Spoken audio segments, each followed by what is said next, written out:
Okay, hello. I'm Boneless Pizza, and this is my first test, first attempt at recording a little walkthrough kind of situation for, an animation I've done, a 3D file, kind of like looking through a 3D file of an animation that I've done in the past.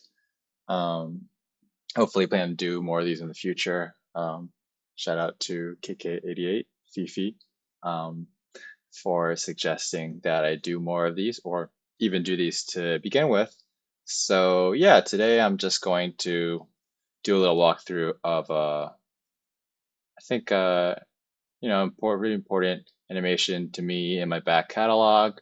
Um, One where I feel like I really was able to start to explore some just animation techniques in general, and one where I felt like I kind of just let loose and kind of freely did whatever I wanted to do. It's not really a good way of explaining it, actually, but basically, I kind of did this animation in like one day, maybe like one full day, and then the morning I finished it off. And I felt like really invigorated by that entire process. That I was able to do it so quickly, and that the end product was something that uh, was so rewarding to me. I think I think I'm overthinking this explanation basically, but yeah, I mean the end product was very rewarding to me in the sense that like it got noticed a lot of friends and people that be were to become my friends reached out to let me know that they thought it was really cool. I thought it was really cool. Looking back, I could do way better than this. And but I mean, like I don't have any like I actually wouldn't go back and fix it because I'm just happy with the way it is. Um, I don't know. It's kind of like a signpost for me. It was like the first time that I really properly tried an animation with interesting animation techniques that that I kind of improvised. Um, of my own record where I just kind of like that, oh, this idea, then I'm going to do this idea, oh, I'm going to do this idea, something had this idea, and I just like stayed up all night to kind of just like do it because I was invigorated by all the ideas I had to come up with like this kind of kinetic camera motion and lighting changes and whatever, syncing up with like I don't know, different things. Just kind of improvised it. Yeah, I think it's still like a signpost in the sense that like all the other animations that have come after it, all the other projects I've done since then, which again, it wasn't that long ago, like only like 3 or so years ago. I just think back to this project like, oh, okay, this project I'm doing right now is taking so much time. And um, you know, that project I did before, this tiger animation that I'm about to show you, this LTTT Chinese New Year, Lunar New Year tiger animation that I did back in 2022. I did it so quickly and with so much energy and enjoyment and joy and fervor and stuff. I need to remember, that version of me who was able to produce this kind of work. Um, yeah. Sorry, I think I kind of went long there, but I'm improvising this whole situation. So if you hate hearing me ramble on and talk too long, as I kind of go in and out of focus, kind of lose track of what I'm saying, then hopefully you've already fast forwarded to this point to where I start scrolling around the file, um, like like like so. Um, yeah. So let's look at this file. Let's go back to the original view. Okay, let's turn this off. Um, so this, I don't know, I don't think this won't be like a tutorial blender. It's just kind of a walkthrough of the file in general, what I did and what happened and stuff. You can kind of discover it with me along the way, considering the fact that I personally have not opened this file in 3 years since I first did it. Um, And so there's some things maybe I've forgotten. Well, there's definitely things I've forgotten. But let's go with the basics. So let's look at this in, I guess, material preview, probably be the best way to do it. Give me a second. Loading music. Yeah. So let's isolate this. Selected. Okay. So what I did here first was, joined LTTT. Well, I didn't join it. I mean, I started going to LTTT, Little Tokyo Table Tennis, for those who don't know, a little table tennis thing started by Jiro, by Stu. Sorry, maybe butchered last name, Jiro. And Little Tokyo in Los Angeles, this table tennis club and late and fashion brand and whatever. There's someone else who can describe it far better than I can. But basically, weekly table tennis nights where people kind of gather to play table tennis and ultimately meet friends and stuff like that. But I started going from, I suppose, the very beginning, and around that time, I was also getting interested in 3D scanning, photogrammetry and stuff. I just got a new phone with a LiDAR scanner. I got Polycam because my background is in architecture, so I do a lot of architectural things. And this Polycam thing I had heard a lot about. I don't know when it came out necessarily, but it felt like around that time, 2021 or so, it was really, I don't know, emerging, at least in my consciousness. Um, so I downloaded it and I wanted to try it out, and I would yet to make any friends really at LTTT. So in lieu of playing with table tennis with people there, also because I was bad, and I just like scanned stuff. I thought it would be interesting to kind of document this environment and the stuff really. So, for example, this is a 3D scan that I made in Polycam um, of the gym, Terasaki Budokan, the gym in Little Tokyo, where Little Tokyo Table Tennis has been held. The gym opened in like 2020, 2019. Sorry, that's like a unimportant factoid. But I also am realizing now that this video may be a lot of rambling without much direction. Maybe due to some kind of undiagnosed ADHD of some kind, perhaps. Well, anyways, 3D scan. Here are some people sitting. This guy's still masked up because it's 2021, I believe. The dating might be incorrect, but I'm pretty sure I did this in 2021. The gym, you can see all kind of weird artifacts, but I enjoyed those weird artifacts, and I made sure I didn't clean it up because if you look at the wireframe, it's just a mess, really. And I liked it that way. I liked how it had all these weird artifacts. It wasn't smooth. It was disjointed, um, and had weird like hanging stalagmites and stalactites and things like that. I liked that kind of fucked upness of it all. Um, so if you look back in Material Preview, you'll see that it looks like that. But these people wearing hats. Here's a merch table. Back then, only sold hats, I believe. You can fact check me on that, but I'm pretty sure in the beginning, the only thing that Jiro sold was hats, or LTTT sold were hats. Here are the barriers. Let's see, tab, zoom into that. Okay, here are some barriers, LTTT branded barriers. They really went all out when they opened the thing. They had everything set up. You have no idea what I'm talking about, probably, if you've never been. Anyways, here are some really fucked up looking tables. Okay, anyways, I've gotten sidetracked for sure.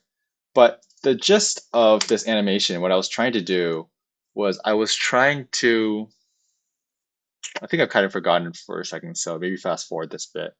But what I was trying to do with this animation, I think maybe that's one reason why it's kind of like a nice example is because I think it was totally off the fly. I was just thinking like I want to do something with Lunar New Year for LTTT. And at the time I was using LTTT as a vehicle, purely of my own motivations, I suppose, as a vehicle to explore 3D techniques, Blender, all these kinds of things. because my background, as I just mentioned earlier, is in architecture, and I'm kind of used to like Rhino and kind of certain rigidities and stuff, and definitely not animation and stuff. And I had like a certain standard I had for architecture and what I could do and stuff. But animation, this kind of 3D art or just 3D in terms of just like a general practice, I had a lot of I had a lot of inhibitions where I was like, I mean, I don't really know anything about it. Well, I mean, I know a lot of things, but like I didn't like have expectations for what I could do because I didn't know what I could do. I didn't know very much about things beyond the world of architecture, 3D modeling, industrial design, furniture design, that kind of stuff. So I was just like, I want to develop my skills. I want to try different things. I want to use new technologies and tools and stuff while doing it with LTTT imagery and stuff, 3D scans. Maybe I can animate those 3D scans. Maybe I can, I don't know, do kinds of different things. And kind of develop my 3D skills in that way. I wasn't explicitly trying to develop my 3D skills. I was just trying to experiment, try a variety of different things. And yeah, whatever. So like in the past, I had like the previous year, I had like scanned some hats, I had some scanned some balls. I think I had done like things for each holiday for some reason, where it was like Thanksgiving, I did like a Thanksgiving thing. Maybe I can pull it up. You know what? It's probably going to take too long for me to pull it up. And already I think I'm testing viewers' patience here. But yeah, so also assuming I'm not going to edit this video, no cuts or anything. So fully just stream of consciousness, catcher in the rye kind of situation. Um, yeah, so like Thanksgiving, Christmas, the year before, other kind of holidays. I just found that as like a reason to do something silly and fun. Like I could use some symbolism and imagery from those holidays, and combine it with LTTT things, and that made it like a really easy prompt for me to explore my creativity. I could just start off with something already pre-established. Like how can I not explicitly, but like in unconsciously, how can I take like Thanksgiving turkey or Thanksgiving themes or imagery and blend that with whatever 3D scans I've done of LTTT to do something, some make an image, or make an animation, but really I was starting off with images. And then, so when it came to Lunar New Year, I was like, well, I've done all these images before, all these still renderings. I want to create an animation for the first time, I want to say. I think I did maybe done spinning animations, basic static, you know, camera, no camera movement, something spinning in front. But I wanted to see how can I start to move the camera and make more of a story animation, for I think essentially my first time, um, really. Like I think so. Like this is my proper first animation or and story-based animation or whatever. Um, I want to do that. Like let's take it to the next level. I thought it would take more time, but it ended up taking just like a day and a half, as I mentioned before. So yeah, so quite happy with that. So anyways, I was like, okay, you're the tiger. What about tiger playing ping pong? I'm pretty sure it was my idea because ultimately that's what happened. You're the tiger playing ping pong. Um, and I wanted to integrate the caps in some way. So, and I want to maybe make a Lunar New Year theme hat. Again, like a lot of it was like improvised. So a lot of like this idea, like maybe the Chinese New Year or Lunar New Year hats came about as a result of the actual process. Like I didn't maybe start out thinking that I wanted to do that. Maybe I originally just had the hats first, and then uh, along the way, I was like, yo, what if Lunar New Year hats, which don't actually exist as a hat that LTTT has made, but pretty simple extrapolation. They did all kinds of colorways, so why not do a red one and then where instead of like white or blue or whatever the logo was before, I do gold, something like that, um, basically. But I think I started out with because I already had like this asset. I already had like a table that I branded, a table that I downloaded 3D model of, and then I branded LTTT on top. And Rhino, I think I did this. I just did a cutout with the LTTT logo. Um, yes. So I already had that. I already had like this ball light, this paddle light scanned before, and I had the ball attached to it. That's what there's a hole there. I'd already like scanned all those things, so these are assets I already had. So I was just trying to work with what I had to see what I could do. But I mean, like I had all the basic elements of of table tennis, a table, um, ball, racket, things like blade, things like that. So I got this tiger model from Turbo Squid or Sketchfab. I want to credit the author of it, but I cannot find him or her or them anymore. So sorry, blank for a second. I can't find them anymore. I can't find their profile anymore. I think I took down the model, I think. So sorry, whoever it is that made this tiger model. Thank you very much. I really appreciate it. It's a beautiful model. Unfortunately, you know, could credit you. I wish I could, but I can't. Then what I did with that is that I rigged it in, I want to say Rigify, I want to say, or maybe Mixamo. Let's see. I want to say Mixamo. That's what it's called. Yeah, it was called. It's a place called Mixamo where here's this lady a dancing.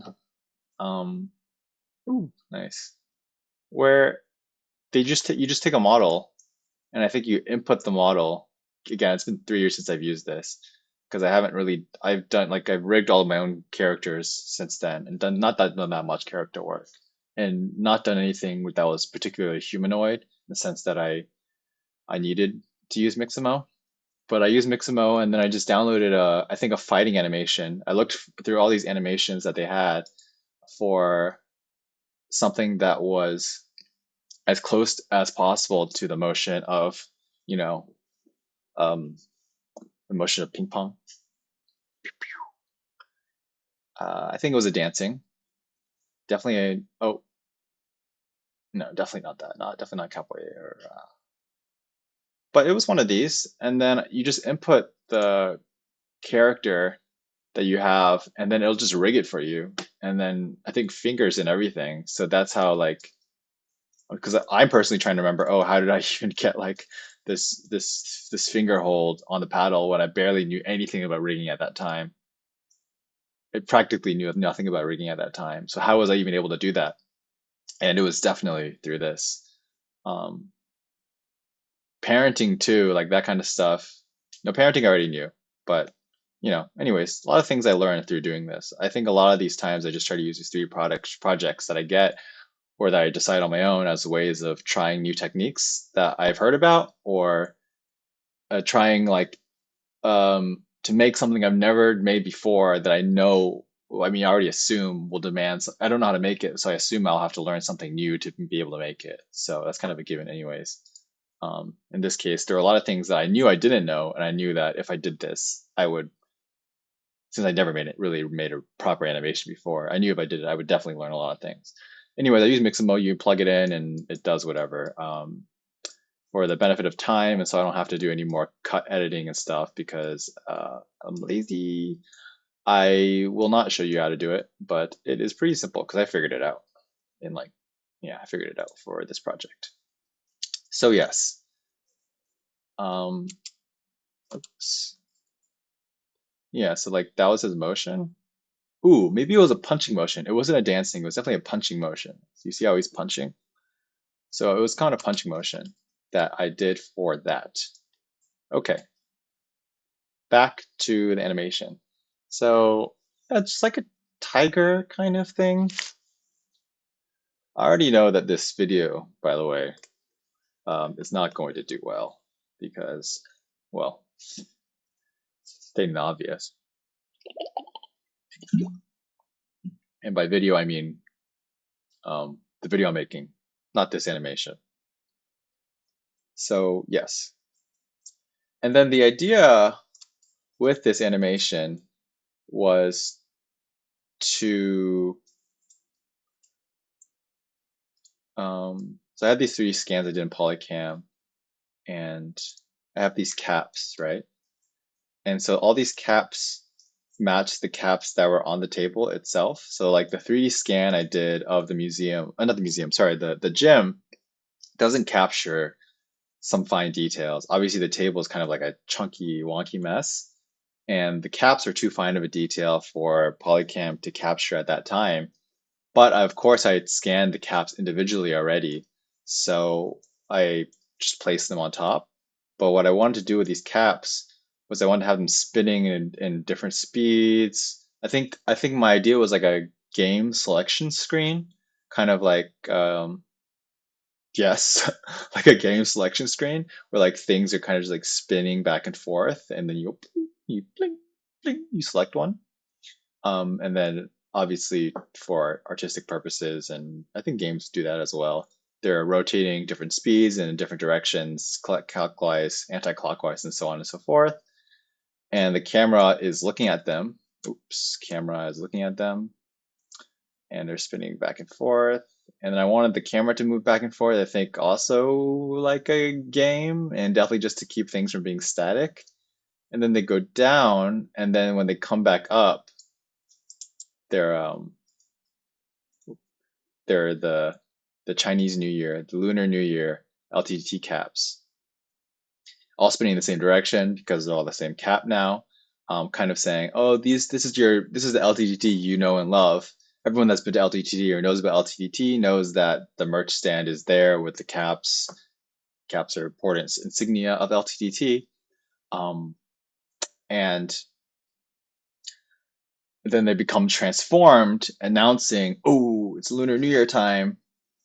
I think also I wanted to make the animation as kind of a promotion for LTTT. I think all of them were promotions in a sense for LTTT. I wasn't a part of LTTT in the sense of um, like managing it, owning it, doing it, any part of that. I was just someone who went.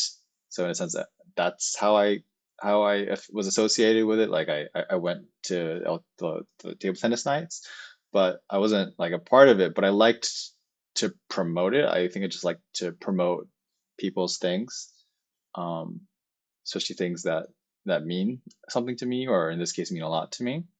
So like I wanted to I guess advertise the Lunar New Year. I don't even know if the Lunar New Year was on a Tuesday, but and I don't know if like LTDT at that point was doing holiday things. I think like every now and then there'd be like a special event. Like Homeboy, my friend Kyle fashion collection release. He did these T9, his collection T9, which is the name for a collection based around um like table tennis gear that he made, table tennis apparel that he had made. There was an event for that because Kyle and Jiro are longtime friends. I don't know if there were any holiday things. I do know, like for example, a couple of years later, Valentine's Day, there was like a Valentine's prom kind of thing um, that either Jiro organized or maybe it was a community organized thing.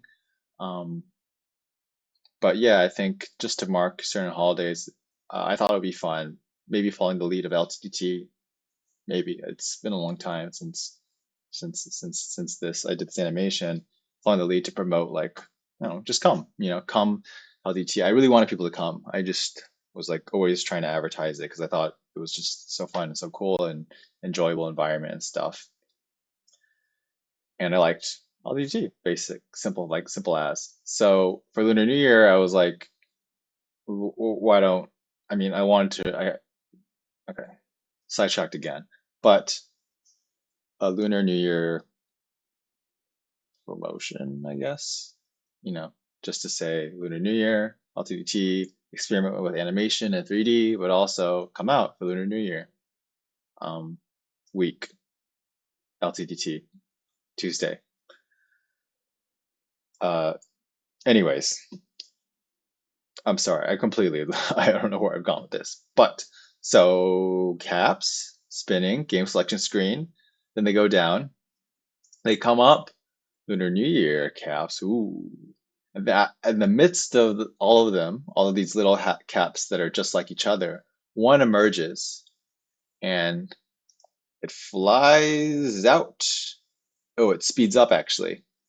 You can see here they're spinning, comes up, and it flies out. But I think you can notice, ideally, that you can notice that it speeds up as it spins. So like here, it's like spinning more quickly, like about to take off, like a helicopter, flies out here, um, and then the camera pauses on here. I think I did the pausing of the camera post process. Did a lot of editing in the sequencing stage, the editing phase. Partially, I think because it was all improvised, I was like, I did the animation. I was like, ooh, what if we stop the animation here, stop the motion blur, no motion blur here, and then continued. Like it was like, I don't know. You've seen a lot of movies or whatever where it pauses, while something's in motion. It's like a little fun thing. Pause there, and then onto the hat of someone playing table tennis, the tiger, Lunar New Year. So you don't see the tiger the whole time. Then it lands. Ooh, surprise! Lunar New Year. Um, and like I guess also in that way, it's kind of like a build up. It's like a tease. Like you don't really know what this animation is about. Um, and then you get a glimpse, red and gold. It's Lunar New Year season. Maybe something related to that. Pause on that. Pause on a new colorway.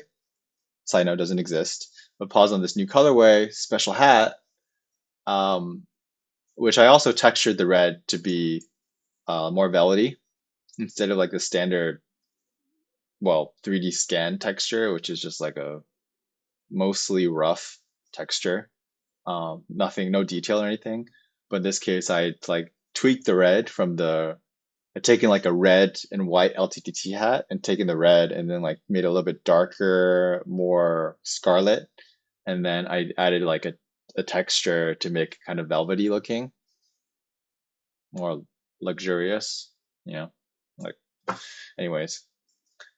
And then, so it's a tease, right? Like the Lunar New Year, or what's it about, like Lunar New Year? And then onto the head of a tiger, and the tiger is the Lunar New Year, and then playing ping pong back and forth,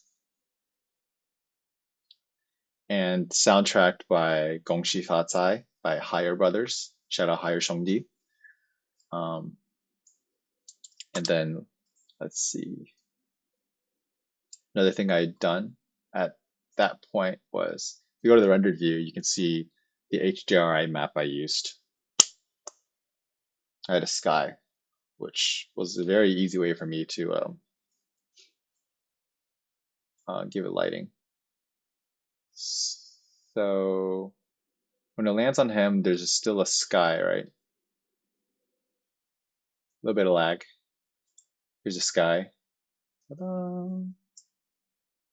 View selected, view camera. And then the ball comes to him.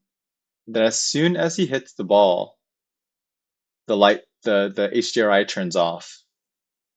I am gonna quit out of rendered view because it's taking too much processing power. Water break. It's taking too much processing power. I think I might edit this video. We'll see, because it's kind of poopy. Maybe this is like an ASMR background kind of situation where you're not really watching this video, but like it's in the background, maybe on the side monitor, or like in the corner of your monitor or something.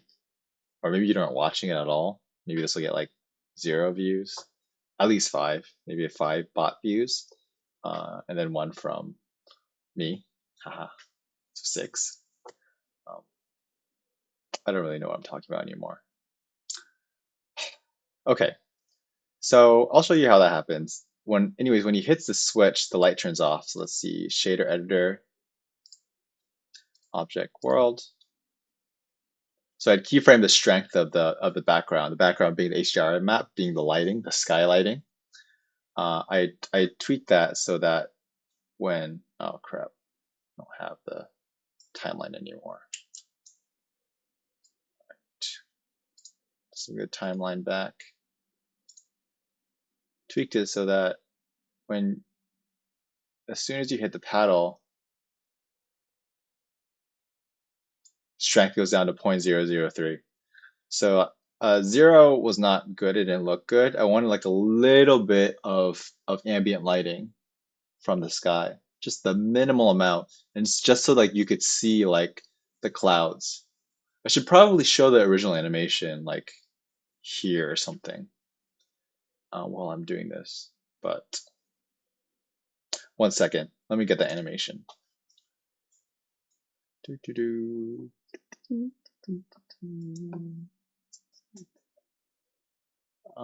Speed up this section.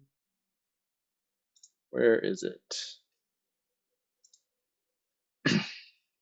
Sorry, I really hate when it's kind of silent and don't know what's going on.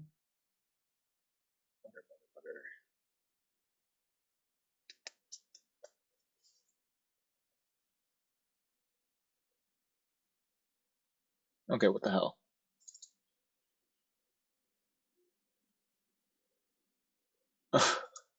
Where is it? Oh no! Where's the animation? Oh god. Logo transition LTTT. Oh crap.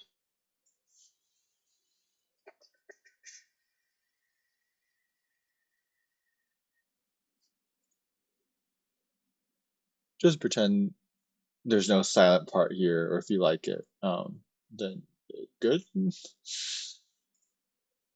Oh man, where is this? Okay, here we go.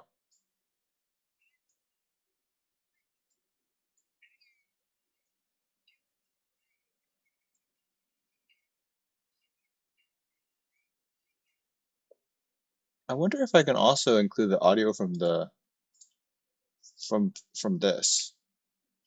Sorry, I'm using like a streaming audio for the first time. Let me try to add an audio input capture that uses no,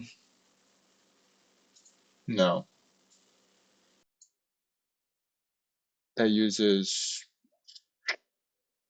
the the device audio.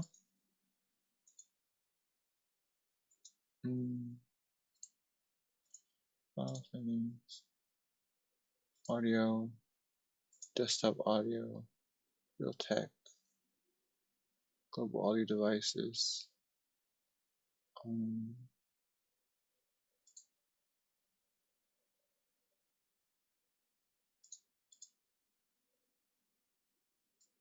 Yeah, okay. I think this will work. So this is the audio. This is the animation. I probably should have shown this at the very beginning. Let's be real. So I'm sorry, but maybe you already know. 5 star reach again yeah 哎哈恭喜你哈恭喜你发财呀哎恭喜你哈恭喜你发财呀哎恭喜你哈恭喜你发财呀哎恭喜你哈红包交出来呀哎 Pretty good, right? So this spinning around, a little bit of motion blur, goes up. Here one comes out. Oh, I don't know. I completely forgot about this. So what I did here was it wasn't just one coming up. It was one like emerging, like splitting off, like mitosis or meiosis from like one of the hats, kind of like just, I don't know, just appearing out of it. Kind of in a video game logic in a way as well. I think that happens. Comes up, comes out, boop, stops. No motion blur. Pause. Scene on this. I had rendered this frame, re-rendered this frame, just no motion blur. Um, there's definitely better ways I would do it now, but I just rendered it as a part of the sequence. But just this frame I rendered with no motion blur, then rendered the rest with motion blur. And then I did the same with like those sections that you saw. And you can see like here when he hits, as soon as he hits the paddle, the ball with the paddle, that the lights turn off, but there's a little bit of cloud. So what I was mentioning was I brought the the strength of the background lighting down to 0.003 because I wanted just those little bit of clouds to appear so that it looked like a night sky as opposed to pure black. Pure black didn't look as good to me, and I wanted like a little bit of ambient lighting, I suppose. And then obviously I had some lamps. I didn't really design the lamps really. I kind of just fucked around honestly. It's like here are these, I want to say spotlights, point lights, yes, point lights. That I kind of just placed, I suppose, in a way that looks good. I didn't like design them like too much. I kind of just did it improvised. Like I didn't really care that much, which is why this animation is kind of inspiring to me in my own process. Like I didn't care that much, and it turned out good, you know? And by the standard of the time for me, like what the label I was at the time, it turned out great. So I was like, what? You know? I think also the music syncs up with the animation, and that wasn't intended, but it just ended up that way, which was a blessing. Um, let's see. 恭喜你哈，恭喜你发财呀！哎，恭喜你哈，恭喜你发财呀！哎，恭喜你哈，恭喜你发财呀！哎，恭喜你哈，红包交出来呀！哎。Yeah, like where it says home ball, like the ball, like the ball, pun not intended. The ball like smacks against the side of the screen. However, that was intended, I think. I had made this thing in After Effects, and then I recolored it and brought it into. I think I did my post processing in After Effects. I want to say. I think I did like the basic construction of the animation. I rendered out the frames into a frame sequence, and I took that frame sequence and turned it like a sequence of images, and I turned it into an MP4, like a video file, in Blender's built-in video editing compositor. And then because like this guy, I had made in After Effects in the past. I'd already done like I made it like the year before, and I was just constantly reusing it because I thought it was like dope, and like people liked it. So I thought it like oh, it was like a little thing, like LTTT spin animation. The ball comes alive. I'm gonna stop right there. But anyways, I recolored it to be red and scarlet and gold, just like Lunar New Year. And then I'm pretty sure that I tweaked it, at least the timing of it, so that like when the like the little logo oval of LTTT comes around to smack the ball, it smacks against the side of the screen. Because I'm also pretty sure, and sorry, like speaks to my laziness that I'm not gonna like go and double check it. Also because I don't want to waste even more time. That um that the original like logo animation, this logo animation right here that I'd been reusing in different colors for like that past few months before this. It was just like the logo spinning and then the oval around the logo spinning and then the ball like coming in and out, I think. I don't think it ever smacked, I want to say. Like it never got smacked against the side of the wall being the wall being the edge of the frame. I don't think it ever done that. But either way, I had synced it up so that it went off of Hongbao. Um, yes, in After Effects. And then the pausing of the frames also kind of sync up with the way that Masiwei raps the verse,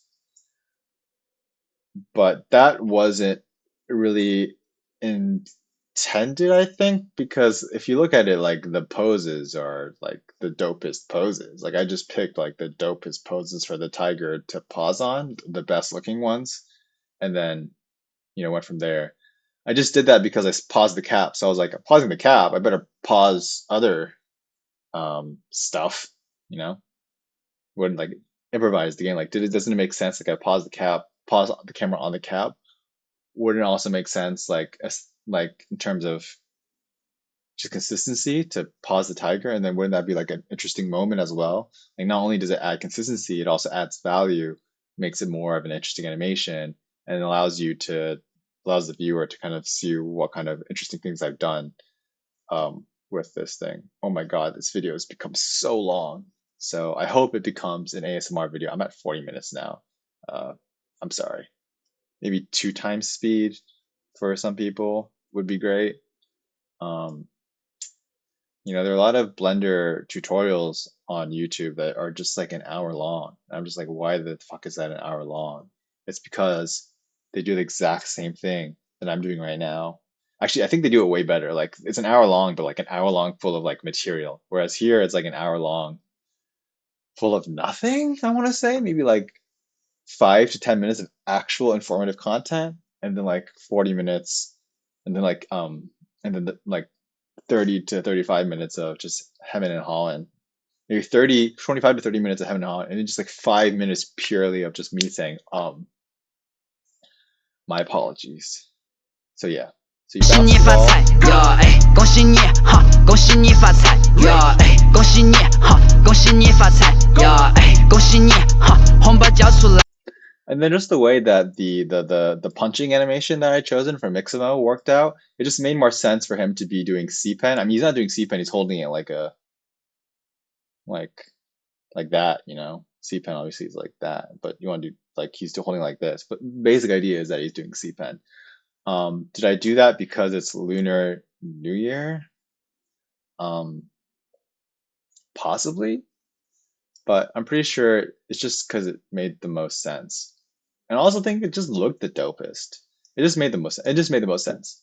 Um, Anyways, let's get back to the meat and bones of this thing and just focus on the animation itself and see what kind of things you can learn from this thing. I don't know. I'm sorry to whoever is watching this, if you not learned too much, but what I did was, yeah. So this empty controls the depth of field. So let's see if I can show that here. Well, whatever. Anyways, there's a depth of field involved with the thing, right? Like here, the background is blur, is focal blur, and then this is in focus.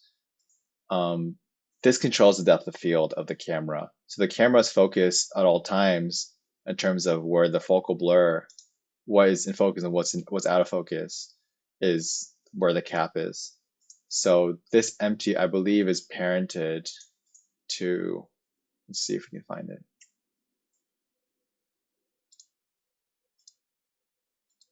Well, I believe it's parented to the cap. If not, it copies the motion of the cap. Yeah, I think it's parented to the cap, I want to say. And so wherever the cap goes, the camera is tracking that. I want to say at this time, I didn't know how to restrict camera motion to follow things. And I think that is clear here. There are no obvious constraints. So the camera itself was like, I brute forced everything. I think my strategy for most of the things in 3D, maybe in life even, but in 3D, really, my strategy for most things 3D is I just kind of brute force it before I know how to do shortcuts and stuff. I didn't think that really was I mean, I'm pretty sure I was suspected that was an option, but I didn't want to spend the time doing that. And I knew like it'd be fast and dirty and simple, and it would work if I just keyframe the movement of the camera to kind of generally follow the movement of the cap. And you can see here like all these keyframes. The keyframe, like I keyframe the location and the rotation and everything. Let's see. Graph editor. Yeah, you can see here translation, location, of course, moves along with the cap, but also rotation. I'm pretty sure it goes below.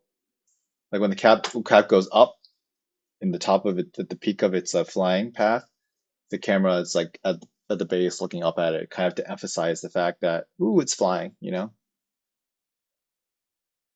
Actually, I'm not sure that's true. What a video this is turning out to be. But anyways, rotation here. Did I even keep on the rotation? Yeah, okay, here. There's some Z rotation, obviously. Well, like it's like turning in the Z direction. But is there X or Y rotation? Yeah, there is X rotation. Okay, so yeah, I was right.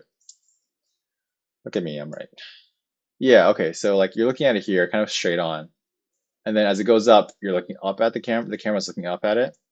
And then when it's above, it's looking down at it. I wanted to look down at it so you could see the logo of the here. I just kind of nadir. I wanted to make sure you can see like you're looking down at the cap so you can see like the print of LTTT on there. Again, it was all improvised. Like the motion itself, it was kind of like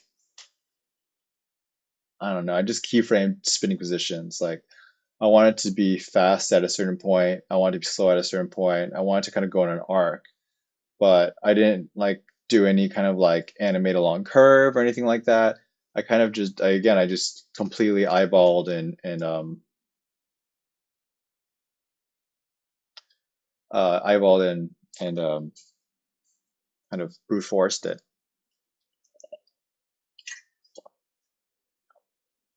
So that yes, so that it would kind of fly in an arc based, as you can see, based on like these keyframes here. Not exactly the most consistent in whatever keyframes. And then I noticed at a certain point that it did face forward the cap. And I suppose I keyframed it that section to make sure that, no matter what it did in terms of tweaking the arc of the animation, that no matter what at this point it faced in the kind of angle that I wanted it to face, facing the camera like this, and a kind of like nice isometric oblique angle. Um, yeah, I didn't even intend to like the camera to focus exactly at this point, but I just found like, oh, the camera, not the camera, but the cap right here and the original design of it's like kind of brute force, eyeball improvised spinning action, that here it had a nice angle. So I just keyframed that. And I think maybe I adjusted it a little bit, like the rotation to be just right. Um, and yeah, again, once again, like what I'm saying is that it happened like post after the fact. Lance here, he's playing ping pong. Um, the ball as well was brute force, like the motion of the ball. I copy pasted this animation, but the original like section, um, like the original section of ball bouncing, like it doesn't really change it. Like it hits the ball and it goes back and it comes back, and then like it gets hit by like a hidden paddle off screen, off camera, and it comes back in over here. All of that was like brute force, and I spent like an hour or 2 hours or however long tweaking that because as you can see here, like right where it comes back, it's not a fluid motion. Like it doesn't make like I want it has to speed up. Like there's an acceleration as soon as it comes off the paddle, but it's not exactly the most realistic thing. Like here, it's kind of like rotating and like shifting right here, but you don't see that, so I didn't really care. I just wanted to make sure that whatever was in the view of the camera looked realistic enough. So here it's going over here, and then off camera, it's getting hit, and then it only spends a little bit of time off camera, and then when it comes back, it makes an arc upwards as you would with I don't know, like a top spin stroke or something like that. Um, and then it goes back and forth and back and forth.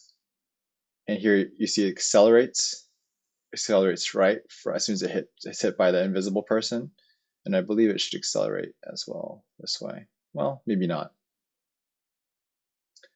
I felt that with like the animation, if it felt good for it to accelerate off the paddle of the unknown opponent, and that the way that it came off the paddle of the tiger felt right to begin with, so it was fine. Like the timing was good. Where I didn't really fuck with it too much more after that. As soon as I got it right, I was just kind of trying to get the animation done. I wasn't really caring about like perfection or anything, which is a good lesson for everyone, as well as current me and future me, who's and past me even, who's always been a perfectionist.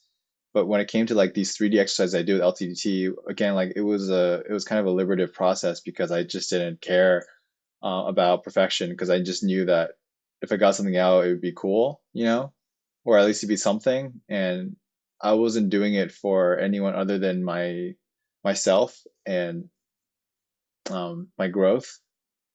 Um, and I'd always been productive about my output. And with all these things, I was like doing a lot of output, like quantity, with like decent, with sufficient quality.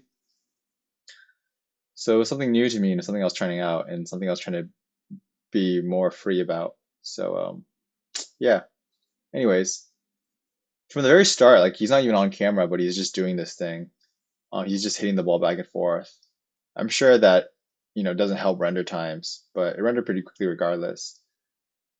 Anyways, it didn't help render times, but I don't know why I did. I just thought it'd be nice. Like when as soon as you catch him, he's in full flow. Um, yeah. It's not, I think I didn't think too hard about it. I just thought like, why don't we just copy paste his motion for the entire duration of the animation? So as soon as it lands on him, I believe this is parented, but I don't. Oh, I did do a child of constraint. Okay, so yeah, the depth of field is parented to the cap, and the cap I did a child of constraint parented to the cat. I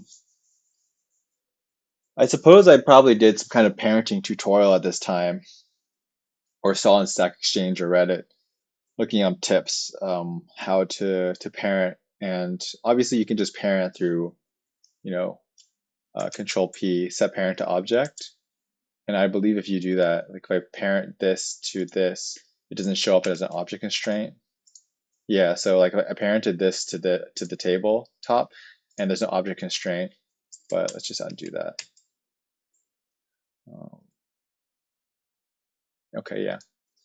But I'd also like seen another strategy, which was like you can set child of. There are different like pros and cons with this. Like obvious pro to doing this is that you can keyframe the parenting. Like it doesn't have to be parented at all times. So whenever I do an animation where I want it to only parent part of the time, I don't want to parent like for the full duration, or I want to parent sometime and then not parent and then parent again or whatever. I use an object constraint, a child of object constraint, to parent it to the object. By parenting, obviously, I mean follow the movement of the object to like stick onto the object. Like if a cap is parented to my head, when I move my head, the cap moves, right, with my head. But if the cap is not parented to my head, if the cap's here, I'm moving my head, but the cap, I should get a cap. Okay, so pretend this minion light is a cap, right? If it's parented, it's like that, right? Like, oh, real life physics is moving with my head. Well, not real, like, base, whatever. Anyways, if it's not parented, like, yeah, if it's not parented, it just kind of stays in the position that you set it at with those XYZ coordinates. And then as my head moves, you know, it goes anywhere. And then because it's 3D, my head can also go through the minion hat. Um, Obviously can't do it here, but imagine my head passing through the thing. It can do all those things. So parenting just attaches it and make sure it follows those movements. If it's parented to my hand, it's like I'm holding it, so it's moving with my hand, so on and so forth. So that's parenting. So if you can do parenting in a variety of different ways. I'm sure there's a third, fourth, fifth way. But like the basic ways are just the Control P parenting, and then the parenting where you do set an object constraint where it's like a window on the side of the screen on this panel over here where it's like a window where it has all these parameters and you can tweak these parameters and so on and so forth. You can be more specific basically when you use a child of constraint about the parenting, whether it follows only x location, y location, z location, like that, and so on and so forth. And I parented it to the top, the Meximo rig head top end. That's the name of the bone here. I parented it to the top bone, like this head bone right here. So make sure it follows the head, obviously, right? Like pretty standard. Again, it was all improvised. I didn't know much about rigging at the time, so I kind of assumed like the head, I definitely Googled as well, like I want to parent like a hat to a head. How do I do that? And someone had said like, oh, use like a constraint child of constraint to parent the hat to specifically the bone that is controls the head motion. And if you look at the cap, this child of constraint, the influence, which means how, like, the influence one being the one is it goes from 0 to 1. So like 0 being none and 1 being yes, full, and 0.5 being kind of, anything in between being kind of varies between 0.001 and 0.999. How much is parented? If it's 0, it's not parented at all. You can do whatever you want with it. If it's 1, then it's parented. It's following it. So because I wanted the hat to like first fly over here, let's follow the camera. I wanted the hat to be over here at first. The influence here you can see is 0. And then let's go over here to timelines just so you can see this constraint. So you can see right here is the keyframe of 0, and then right here is the keyframe of 1. So like it lands on the hat here. Actually goes through the head, but it's too fast for anyone to notice, so it doesn't matter. It lands on the hat here, and the influence is 0, and then I keyframed it to be 0, and then the next keyframe I set the keyframe to be 1. So it'd be parented to the head, and then the head moves, and the hat moves. So that's the gist of that. And then here the paddle is parented to. Let's go to paddle. The paddle is a child of the hand, I believe. I'm quite sure. Yeah, yeah. This is the name of the paddle. It's called textured, whatever. But that's the paddle. It's parented to the armature bone. But I didn't use object constraint there, so clearly I was able to use a variety of strategies all the way back in the right years of 2022. And then the ball doesn't have any parenting, it's just I didn't do any kind of physics or anything. I just said, here I was like, okay, let's isolate this guy.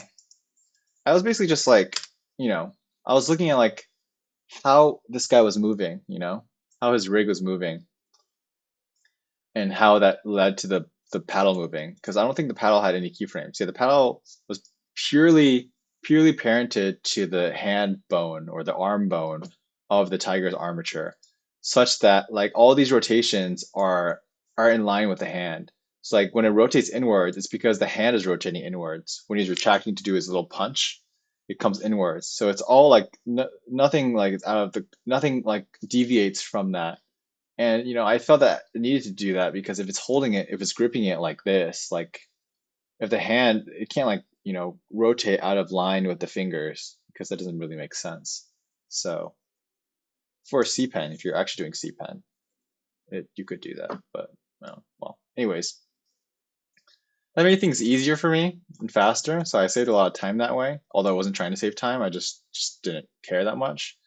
And then I felt that like, the full extent of the paddle, or when it reached the full extent, like right when it reached the top of the parabola of its movement, I should probably get the bone in here, the armature in here. Let's look at the armature animation. What is that a child of? I don't know. Okay, we are in pose mode, looking at these are the keyframes, right? So let's look at it in graph editor so you can see selected. So I want to say the hand. So like this is like kind of a parabola in one sense. So at the full extent of its motion, right here, for this bone, right here for this bone, whatever causes the paddle, I just look at the end product, wherever the paddle reaches its full extent, which is about right here, like here is not really like a hitting point, but here is more like a flat surface perpendicular to the table. So like I felt like, okay, this is where the ball is gonna hit the paddle, and then from here the thing motion the ball flies off and it no longer is attached to the paddle. And then this doesn't make sense. This felt more like a recoil, like the fall through of the paddle. And so I just felt like, okay, here is where it makes most sense for the ball to make contact with the paddle. And let's hope that's actually what happens. Let's see. Control. Okay. Yeah, so I was correct. That's where the ball hits the paddle. Then it flies off. And then what did I do with the camera? Let's see, what did I do with the camera in terms of get that motion around the tiger? I've also decided that this is going to be an ASMR video of some kind. Not that my voice or any of this is particularly pleasing to the ears, um, or soothing, you know. Let's say it's pleasing, and that's a big if. Let's say it's pleasing, but let's not maybe not necessarily soothing. Although I would assume you could probably fall asleep to this, considering how boring it might be. Here is the camera, and then it kind of backs away from the hat to zoom all the way out to show the full extent, like this whole field at play. So you can see here it comes as soon as while it's landing on the hat, I'm zooming out to show this, and then I just stop there. I think it's a Bezier curve as well. I wasn't really doing any kind of like different kinds of interpolations of curves like linear, cubic, quantic, ease in, ease out, all that stuff. Just Bezier animation, I think, at the time seemed to work for me. And it just zooms out, and then I did I think I did 2 cycles of where the lights were off. Like I mentioned before, as soon as he hits the paddle, the lights turn off. Like it's a match, you know, like it's an anime where everything around it is turns off and the spotlight is on. Or like a play where the spotlight is on the players, um, focused. You know, the world only the world revolves around this. Everything stops for a moment, and then one, two, and then as soon as the ball comes back, the camera moves again. So the camera is kind of timed. The lighting, everything is timed with the motion of the ball at this point. The beginning isn't. The beginning is just the hats moving. But once you get to see the tiger moving, I just felt intuitively that it made sense and it was kind of cool. Everything was timed with the hitting of the ball. So as soon as the ball hits the paddle, the lights turn off, right? The lights turn off. And then as soon as the ball comes back the second time, the camera starts moving and the lights turn on at the same time. So that adds a lot of dynamism to the animation. That again was kind of intuitive for me. I felt just like, ooh, that'd be cool, right? Like, oh, that'd be sick if that happened. And it's true, you know, if you analyze it, it does add a lot of dynamism to it. If those kinds of things sync and you have that kind of rewarding feeling as a viewer, where like smack lights turn off, boom, boom, boom, smack lights turn on, camera moves again. It's like I don't know, I forgot the word all of a sudden, but you're kind of just like you're like viewing a variety of scenes.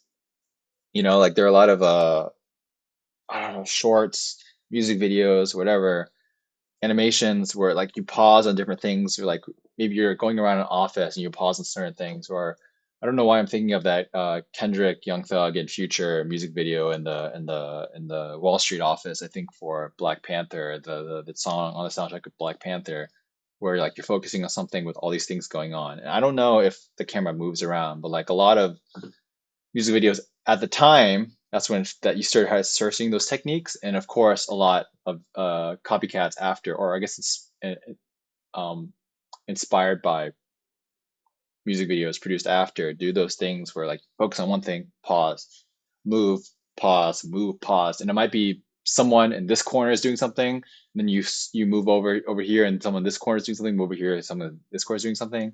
It's like that, but like maybe with a bit more focus on like one character, um, you know, being the tiger. and not really like the idea not really being like here are a variety of people doing something, some variety of people of doing different things, whatever. Anyways, you get the idea. So you pause and you move and you pause and you move and you pause and you move, and that adds like a dynamism to the video. It's hard for me to kind of explain that because again, it was like intuitive. I kind of just did what I felt was cool or felt right or I wanted to try out. And I wasn't thinking like I intend to do this necessarily. But if I'm going to analyze it right now, real time, after the fact, years on, I would assume that, that's kind of what I was thinking at the time and unconsciously. So the camera moves and then I felt like because the camera comes over and zooms out, it makes the most sense for the camera to kind of like go around the table, maybe from the perspective of the other person, I suppose. Maybe not from the perspective of the other person, but I guess you go around because you're looking at the tiger. You don't want to like be behind the tiger. That doesn't really, make sense thematically, given that we're trying to focus on the tiger. So you're like seeing the tiger from a different angle. And I'd never watched Ping Pong, the anime, and I never read Ping Pong, the manga, but I'd seen maybe some pictures here and there on Google Images of like the kind of angles they had chosen for the manga, like the different draw angles that were drawn, the kind of dynamism shown in that. And I'm pretty sure, unconsciously as well, that that was an inspiration for the way that it has this kind of perspective, right? Like there's a dynamism here. I don't think I changed the focal length at all, but the focal length or I guess the closeness of it to the table allows there to be this pinching effect. And I guess, cool. Here's one thing. So this is the depth of field empty that the camera is parented to, the depth of field that the camera is parented to, such that like it moves from the cap and it flies over to the ball and it flies back to the cap. It flies down to the paddle and then it flies up to the cap again, so that when you're here, you're seeing the cap and just like the sky. And I want to say it goes up here. Oh, it doesn't. Okay, it's just blurred up there. But I think that actually looks good because, this isn't the cleanest model here. So it kind of looks good blurred anyways. But in any case, what I'd done here is that I changed the optic constraint. Again, like I said previously, I changed the influence to B1. Wait, what's going on here?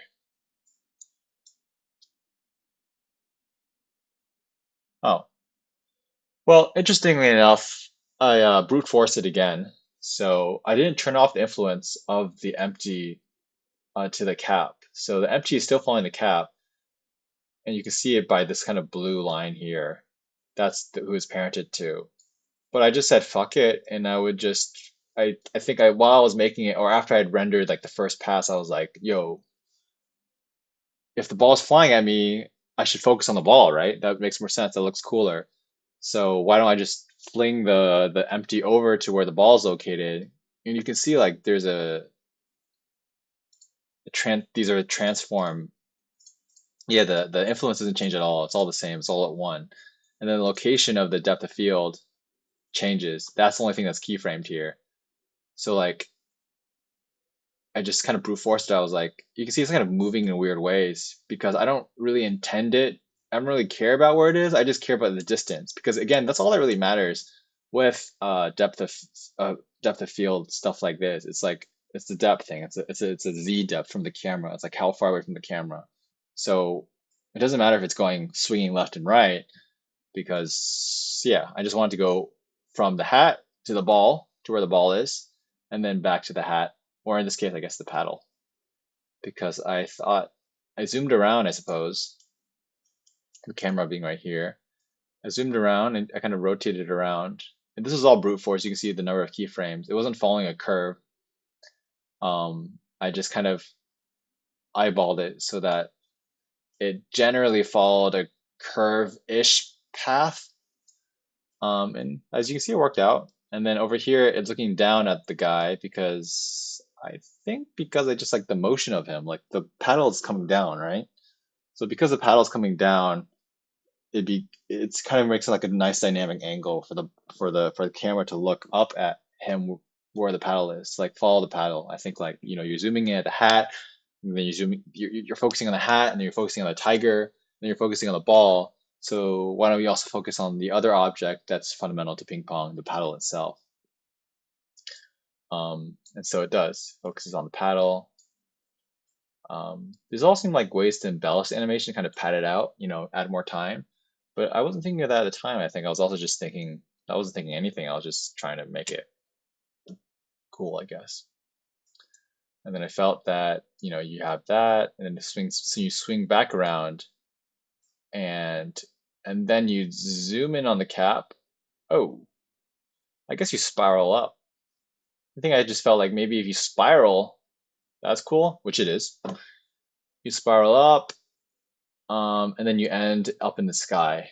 A lot of things I was doing at the time, and yeah, a lot of things I was doing at the time. I mean, a lot of things I've done since, but a lot of things I was doing at the time for sure focused on skies. I mean, I like skies, I like the kind of dreamy quality of them. I like the kind of feeling of being inspired by looking up, all those kinds of things. And I just kind of wanted to end on the sky because the sky looked good and the sky was like a blank slate. Good way to end an animation. And I wanted to end with that kind of spinny logo animation that I had, that you can see here. And so I needed a blank slate for that. This guy, the red guy, not the ball in the background. But I'd also at the time made this fucked up looking ball made out of a variety of this fucked up looking ball. So this ball scan is not clean at all. It's so wonky and fucked up looking. But to make a ball, a round shape, at the time for me the best strategy was to just copy paste it a bunch of times until it turned into a ball. And I liked how like my finagled method of making a ball resulted in like a ball with a number of like patchwork textures and colors, and like the text the logo of LTTT copied over a number of times without like any intentional rotations. Like all of these rotations of the logo are not like things I designed, and the overlap is not something I designed. It just happened because I was just trying to in solid mode, right? I wasn't doing it in render preview looking at the texture. I just copied it around, um, yeah, to be a ball. And then I turned to material preview. I was like, oh shit, it looks good, looks pretty cool. I like those kinds of things, like those I don't know, found objects, not necessarily that kind of terminology, but it's kind of like happenstance. Like you're trying to do something and then you get a lot of like unexpected results, happy results ultimately, but unexpected results. I like those kinds of things. And then that's what I got out of this. So I made that ball, and then the rotations were super random. Like I wanted it to rotate. I wanted to like rotate. I did them separately. I did like Z, a Y, and X rotations separately. Like it rotates 360 degrees in the Z, and then it rotates back 360 in the X and Z again, and then whatever, and so on and so forth. And same with the Y, and same with the X. I just keyframed all those rotations. Like I paused here at 305. I set a rotation, negative 90, 180, 90. And then I went over to 315, 10 frames later, negative 270, 90, 0. Then over here, 325. I just did it randomly. And because I did it randomly, it just looks really weird. Like it speeds up, it slows down, it speeds up, slows down. Blender, the rotation, keyframe animation is trying to like figure out, like interpolating all these rotations and just making it make sense. But I didn't want it to make sense. Like I just wanted to just put random values and wanted to rotate like a certain way. I wanted to like kind of rotate like Z and X and Y, like a gyroscope or whatever. But because I had done all these random rotations that go positive and negative and positive and negative again, unintentionally, it kind of goes in a certain direction, then slows down while speeding up in a certain direction. Like maybe it goes in Y and continues to speed up in Y, but then X it slows down and reverses. And so you get this kind of interesting rotation effect that was not intended, but preferable to what I was again what I was originally going for, same as other things I've mentioned previously in this insanely long video. Yeah, so like that, you can see like it yeah, like it's kind of like fucked up, like it's going all over the place, and sometimes it slows down and then it speeds up and whatever. So yeah, so that happened, and then it looks good because it's blurred, can motion blur. And I think also because it was in motion blur, it didn't matter that I had the focal blur not focused on this thing. And I also probably thought it shouldn't focus on it because the focus should be on the post processing After Effects logo spinning thing. So the background should be blurred, the sky should be blurred because the logo animation should be the one in focus. And I think actually there was a version, I remember now there was a version that I did, one of the first test animations I did of this exports, where the ball wasn't focused and it didn't look good because it was too crisp. I mean, the thing looks fucked up, and then because it looks so fucked up, it has a lot of visual like heft to it, so it's kind of it's quite a major distraction, honestly, even with motion blur. And so yeah, so that's that. I think I'm gonna wrap this video up because it's getting in too long. Um, I think, yeah, it's just getting too long, and I think I've covered most of it. I think if anyone has any questions, leave them in the comments. Maybe you can ask those questions without even watching the video, because it's highly unlikely anyone's gonna watch the video through and listen to everything. So I will answer those questions regardless, even if I've already mentioned it, like the answer to the question in the video itself. If you could comment, yeah, I'll respond to it. The irony is that for you to hear me say this, you would have had to watch the video all the way through, or much less likely skip to the end. So you probably won't hear this. But anyways, ask away if you skip to the end here to hear me do this conclusion. Um, yeah. Let me think if there's anything else.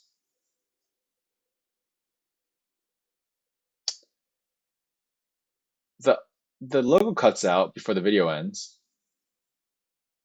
I think that was intentional. The logo needs to end, right? It doesn't. I don't want it to spin around again one more time because then the whole video is going to be longer. Um, but I also felt that I wanted the video to be a certain length, and for it to go to black as soon as the this finishes spinning didn't feel as good as like one more frame or however many frames more of the ball itself before it goes to black. So yeah, you know, so I did that. I did square because I didn't care that much, you know. Square is the native default aspect ratio for Instagram historically.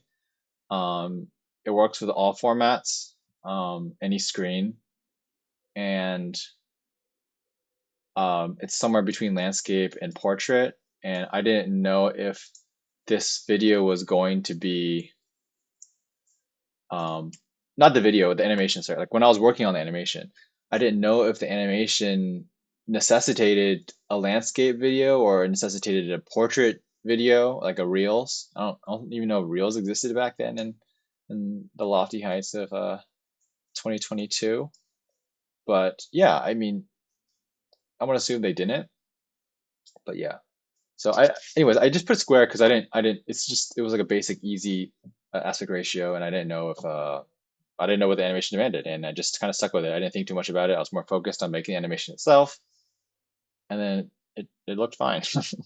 And I didn't want to mess around too much. And then, like for example, square here allows me not to have an opponent here, because if it was landscape, you'd probably see like that it's empty back here. And then if it's portrait, you know, maybe other things would be cut out. You'd probably see too much of the sky, not the sky, the like the undirect decorated elements of the 3D scan of the gym. And that's just like a waste of visual space, and it just doesn't makes it look like slightly less professional. Not to say that it was a professional video to begin with. And yeah, and here you'd like have too much sky and whatever. Like the focus was on the hat, and then like here you can really focus on the hat. If it's landscape, there's some gym, If it's portrait, there's some sky and gym floor. If it's square, it's just hat. And then likewise here. So it worked out. I think it was just intuitive again, as with everything else. And yeah, I think I'm gonna wrap up the video there. Thanks to whoever made this tiger model. I'm sorry I can't credit you, but hopefully you repost the model someday and then I can credit you. Or if you look up tiger 3D model, maybe it's up and then you can find it. It's a great 3D model, well done. Really appreciate it. I think I found a couple Tiger 3D models, but I decided with the anthropomorphic one with the sneakers just because intuitively I felt that it worked best. There were some cute like um, chibi style characters, but I just felt like this was the most sense. And maybe I was trying to use Mixamo because I heard of Mixamo at the time, so this works best with Mixamo. Thanks to whoever made this STL or whatever of the table. Thanks to Jiro for the LTTT everything and making the logo. I think the logo I did an image trace from the website, so I didn't have the actual logo asset at the time. And then let's see if there are any more thanks I should give. No, I think that's it. So yeah, that wraps up this video. Hope you enjoyed listening, fast forwarding, watching, whatever. Um, Leave a comment below if you have any questions or just to say hi or to be supportive or have ideas for other things. I'm just going to post more videos in the future of me doing walkthroughs and stuff. Um, I might edit them more in the future if that's what makes more sense, or I might just do the stream of consciousness thing again, which I don't know, seems like doesn't work the best considering I don't have the most concise methods of explaining these things. But anyways, we'll see. So again, thanks for watching. Hope you enjoy. And yeah, I want to say follow, subscribe for more, and like the video for like that boost and stuff. But you're a free person, so do whatever you want to do. Thank you. Bye bye.